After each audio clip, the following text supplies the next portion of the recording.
hard worker. He takes coaching very well. He wants to get better. Like he wants to get better super fast. And sometimes you almost got to kind of slow him down because he wants to get better so fast that you got to play. It's a marathon, not a sprint. But he's a young guy that can be very good. How hard is it, you think, to play as a true freshman at that position? It's very hard, but it's very doable at the same time. If you put in the work, if you come in with the right mindset and try to do everything the right way. Obviously, everything isn't going to go perfectly, but if you try and come in with perfect effort, it's definitely doable. Thank you. Kamari, if I remember correctly, you grew up with Jalen Close, Florida State, and Jalen, obviously, his brother. Just first of all, it's going to be kind of cool to see him on the. It's gonna be definitely like everything coming full circle because me, Kalen, and Jalen, we all played for the Savannah Stars, and Coach Rob was our coach. So everything's gonna come full circle because it's almost like, wow, we're all, this is something that we all dreamed of. Not only getting to play against each other, but being able to play at the top schools in the country. So it's just really all gonna come full circle when we finally get to be on the field Saturday. Jalen said y'all were 3 years old, I guess, when y'all first. Yeah, we started playing football. We started playing football so long ago. I've been playing since I was 3, even though the starting age was technically 4. So we all been around each other since we were about 3, 4 years old.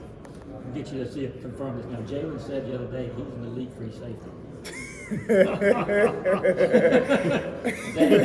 that true? Or is he just trying to build himself up a little bit? And he said Jalen can't play basketball. His brother, Jalen said that Jalen can't play basketball. Jalen's a good elite free safety.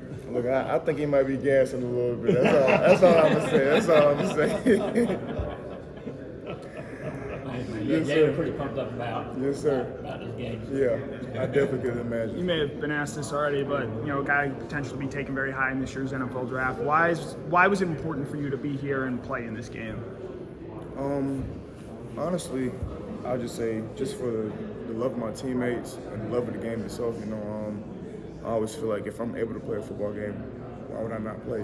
That's what I'm here for. I'm here to go to school and play football. So there's a game on the schedule. I feel like I'm obligated to play. I feel like, I owe it to my teammates, I owe it to my coaches, I owe it to, the fan bases, just give my all. In interview settings, you seem very calm, measured, and then when we've seen you on the field, you make a big play. You're like slapping your helmet and things like that, get really energized. How do you sort of, flip, I guess, that switch or get that mindset to where you step on the field and you are the best version of yourself? I would definitely say it's just something that's kind of ingrained in me. I've been playing football for a long time. For most of my life, so it's just always been something that always excited me. Ever since I was little, it was the only thing that really excited me. That was the only thing that calmed me down since I was little was football. That was the way that kept me the reason that I started playing football was because I was so energetic and everything else. My mom was like, okay, you need to do something. Get all this energy out. So that was just always my way to get all my emotions and energy out. And now I've learned to channel my emotions in the right way because this game is very emotional, and especially playing at this level, there's a lot of high and lows. You have to, be able to take some punches and roll with them as well. But I think, just being able to, just channel all my energy into football, during the right time. I think that's, how. It's a young cornerback room. Guys like Dalen, Julian coming back next year. What does this cornerback room have in it going forward with some of the guys that are projected to come back?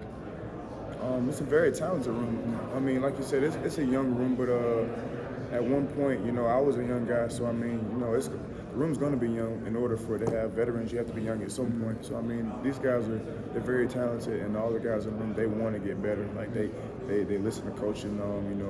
They take their reps very seriously. So it's just a matter of time. And then, what have your early impressions been of Dante Williams and now him coming in from USC, replacing Fran Brown? What have you sort of seen from him and gotten from him as a coach at this point?